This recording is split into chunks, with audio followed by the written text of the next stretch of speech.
അപ്പോൾ വൈശാഖ് ഇനി ചോദിക്കാനുള്ള പ്രണയത്തെക്കുറിച്ചാണ്. എന്ന് കേൾക്കുമ്പോൾ പേടിക്കണ്ട കേട്ടോ, വൈശാഖിന്റെ പ്രണയത്തെക്കുറിച്ച് ഞാൻ അധികം ചോദിക്കില്ല, പറയേയില്ല.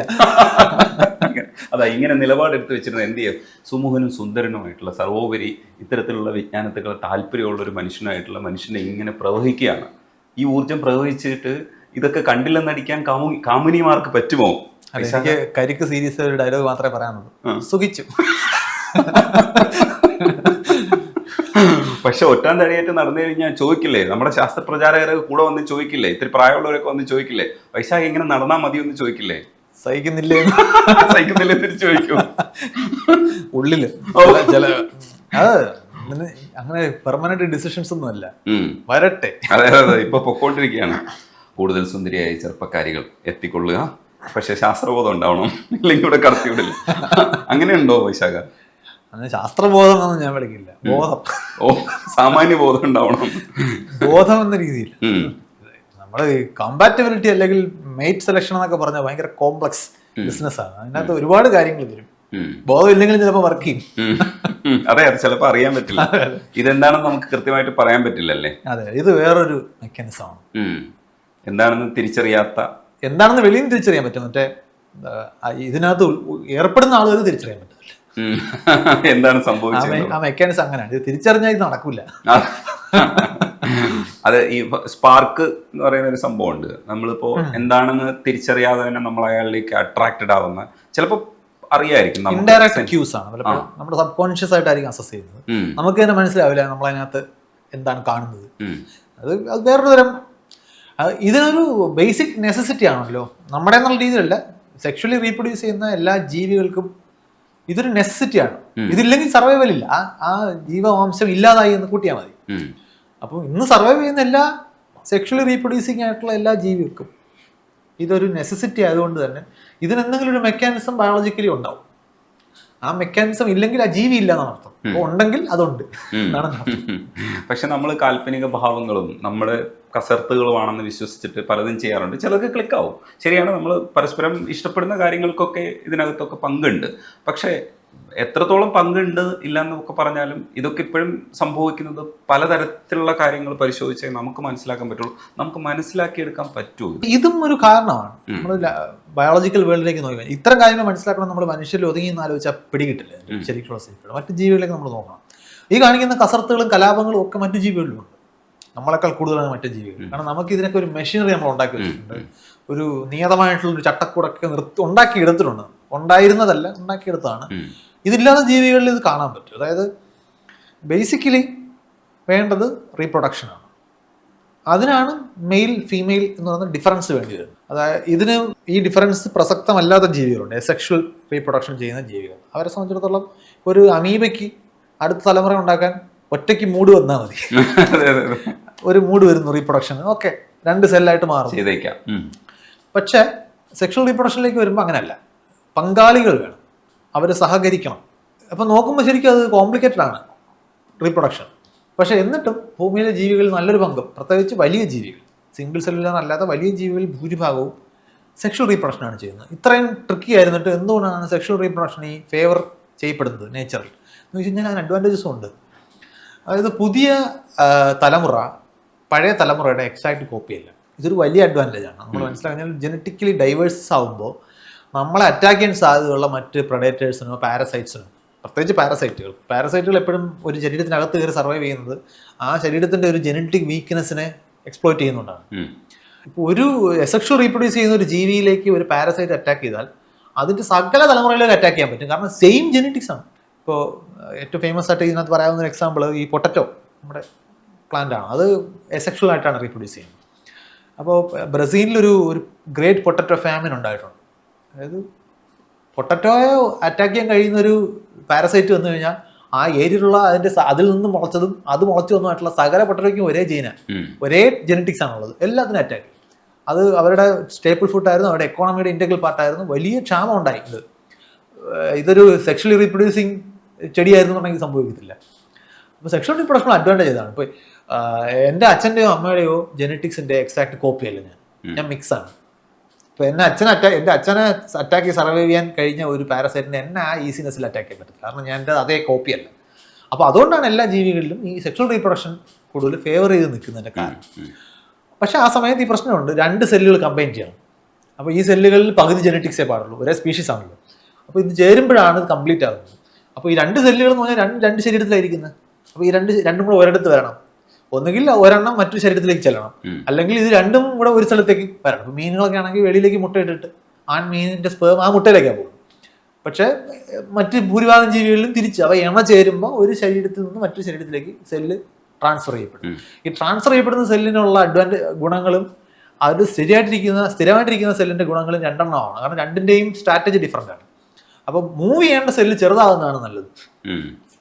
സ്റ്റഡി ആയിട്ടിരിക്കുന്ന സെല്ലിന് വലുതാകും. കാരണം പുതുതായിട്ട് ഉണ്ടാകുന്ന ഈ കൂടിച്ചേർന്നുണ്ടാകുന്ന സെല്ലിന് റിസോഴ്സസ് വേണമല്ലോ. ഒരു സെല്ലിലെങ്കിലും ഉണ്ടായേ പറ്റും. അപ്പോൾ അങ്ങനെയാണ് ഈ മെയിൽ ഫീമെയിൽ സ്ട്രാറ്റജി ഡിഫറൻ്റ് ആണ്. മെയിലിൻ്റെ സ്ട്രാറ്റജി എന്ന് പറഞ്ഞാൽ ചെറിയ സെല്ലുകൾ ഉണ്ടാക്കിയിട്ട് അത് മൂവ് ചെയ്യാൻ കഴിയും. മറ്റൊന്ന് വലിയ സെല്ലാണ്. അപ്പം നമ്മൾ നോക്കിക്കഴിഞ്ഞാൽ ഒരു സ്ത്രീ അവളുടെ മനുഷ്യ സ്ത്രീ ജീവിത കാലഘട്ടത്തിൽ എത്ര എഗ്സ് ഉണ്ടാക്കും? മാസത്തിലൊന്നേ ഉള്ളൂ. അതും പ്യൂബർട്ടി ടു മെനോപോസ്. ജീവിതകാലം മുഴുവൻ ചെയ്യുന്നില്ല. പുരുഷനോ ബില്യൺസ് ആണ്. കാരണം ഇത് സാധനം ചീപ്പാണ്, പ്രൊഡക്ഷൻ കോസ്റ്റ് വളരെ കുറവാണ്. അപ്പോൾ ഇത് രണ്ട് സ്ട്രാറ്റജിയാണ്. മെയിൽ സ്ട്രാറ്റജി എന്ന് പറഞ്ഞാൽ ഇഷ്ടംപോലെ കയ്യിലിരിക്കുന്ന സ്പേം പരമാവധി സ്ഥലങ്ങളിൽ എത്തിക്കുക. അപ്പോൾ ഇതിൽ ഏതെങ്കിലുമൊക്കെ നല്ല എഗ്ഗുമായിട്ട് കമ്പൈൻ ചെയ്യും. എഗ്ഗിൻ്റെ ഉടമസ്ഥ അങ്ങനെയല്ല, ഒരെണ്ണമേ ഉള്ളൂ, പ്രഷ്യസ് ആണ്. ഈ ശരീരത്തിലാണ് ഇത് ഹോസ്റ്റ് ചെയ്യുന്നതെങ്കിൽ പ്രത്യേകിച്ചും ഒരു സ്പേമുമായിട്ട് കൂടി ചേർന്ന് കഴിഞ്ഞാൽ പിന്നെ പ്രഗ്നൻസി, ബ്രസ്റ്റ് ഫീഡിങ് ഉണ്ടെങ്കിൽ അങ്ങനെ എന്തായാലും കുറേ സമയം പിന്നെ അടുത്തൊരു ചാൻസ് ഇല്ല. അപ്പോൾ വരുന്നത് കൃത്യമായിട്ട് മോണിറ്റർ ചെയ്ത് ക്വാളിറ്റി ഉറപ്പ് ചെയ്യണം. ഈ ക്വാളിറ്റി എന്നോട് എന്താ ഉദ്ദേശിക്കുന്നത് എന്നുള്ളതൊന്നും ഒരു ഫോർമൽ മെക്കാനിസം അല്ലല്ലോ. ആ സമയത്തെ ബ്രെയിനിൻ്റെ അസസ്മെൻ്റ് ആണ്. എന്തെങ്കിലുമൊക്കെ ക്യൂസ് സബ് കോൺഷ്യസ് ആയിട്ടൊക്കെ തിരിച്ചറിയുന്നുണ്ടാവും.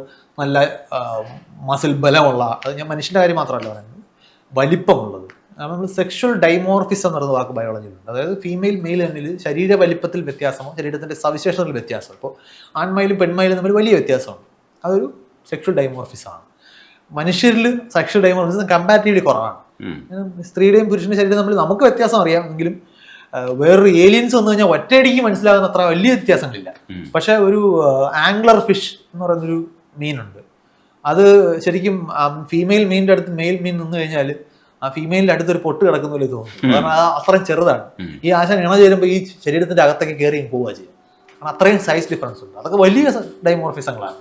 അപ്പോൾ ഇതൊക്കെ ഉണ്ടാകുന്ന പറഞ്ഞാൽ ഈ വ്യത്യാസമാണ് മറ്റേ ആള് സെലക്ഷൻ ഉപയോഗിക്കുന്നത്.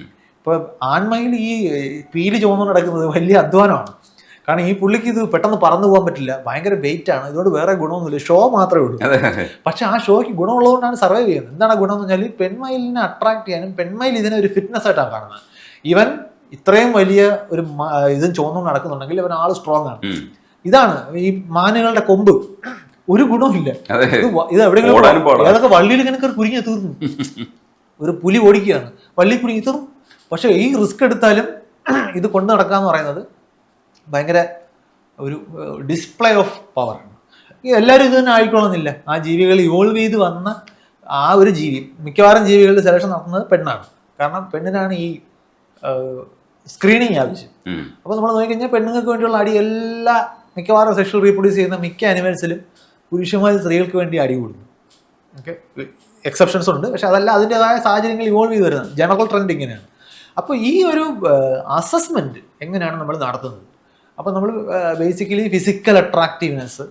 അപ്പോൾ മനുഷ്യനാണെങ്കിൽ ഫിസിക്കൽ അട്രാക്റ്റീവ്നെസ് നമ്മൾ പലതരം ക്രൈറ്റീരിയ ഉപയോഗിക്കും. അതിനകത്ത് ഈവൻ ബിഹേവിയർ ഉൾപ്പെടെയാണ് വരിക. നമുക്ക് അയാൾ പെരുമാറുമ്പോൾ വരുന്ന ചില പ്രത്യേകതകൾ. പിന്നെ ആവറേജ്നെസ് എന്ന് പറയുന്നൊരു ക്വാളിറ്റി ഉണ്ട്. അതായത് ഒരു ഇന്ത്യൻ പുരുഷന് ഇന്ത്യൻ സവിശേഷതകളുള്ള സ്ത്രീകൾക്കിടയിലാണ് കൂടുതൽ സൗന്ദര്യം കണ്ടെത്താൻ പറ്റുന്നത്. ഒരു പാരാമീറ്റർ അതാണ്. ബാക്കി നമ്മളെയൊക്കെ പോലെ തന്നെ ഇരിക്കുന്ന ഒരാളാണ്. ആഫ്രിക്കക്കാരനും ചൈനക്കാരനും അവരുടേതായ ആവറേജ്നെസ് ആയിരിക്കും അവരുടെ കോൺസെപ്റ്റ്. അങ്ങനെ ഇങ്ങനെ കുറേ നമ്മൾ കാണുന്ന പാരാമീറ്റേഴ്സ്, പിന്നെ ശരീരത്തിലെ ഫാറ്റ് ഡിസ്ട്രിബ്യൂഷൻ, ഇതൊക്കെ നമ്മൾ ഫിറ്റ്നസിൻ്റെ ഒരു അളവുകോലായിട്ടാണ് ഇൻഡയറക്ട്ലി. പക്ഷെ ഓഫ് കോഴ്സ് ഇതിനകത്ത് നമ്മൾ മനുഷ്യൻ കൾച്ചറലായിട്ട് ജീവിക്കുന്ന ഒരു ജീവി ആയതുകൊണ്ട് തന്നെ കൾച്ചറൽ കണ്ടീഷനിങ് അങ്ങനെയുള്ള ഒരുപാട് ഘടകങ്ങൾ ഇതിനകത്ത് കയറി പ്രവർത്തിക്കും. പക്ഷെ മറ്റു ജീവികളിലേക്ക് നോക്കിക്കഴിഞ്ഞാൽ ഇത്രയും കോംപ്ലിക്കേഷൻ വന്നിട്ടില്ല. പക്ഷികൾ നല്ല ഡാൻസ് ചെയ്യുന്ന ആൺപക്ഷികളൊപ്പം പോകുന്ന പെൺപക്ഷികളുണ്ട്. പിന്നെ പഫർ ഫിഷ് എന്ന് പറഞ്ഞിട്ടൊരു മീനുണ്ട്. പക്ഷേ ഒരുപാട് ഫേമസ് ആണ് ആ മീൻ. നമ്മൾ യൂട്യൂബിൽ സെർച്ച് കഴിഞ്ഞാൽ ഈ പുള്ളി ഈ കടലിനടിയിൽ മണൽത്തട്ടിൽ ഒരു കൊട്ടാരം ഉണ്ടാക്കും വട്ടത്തിൽ അത്തപ്പൂക്കളൊക്കെ ഇടുന്ന പോലെ. എന്നിട്ട് ഇതൊന്ന് വലുതാക്കി വെച്ചതിന് ശേഷം പെൺമീൻ ഇങ്ങനെ വന്ന് നോക്കും.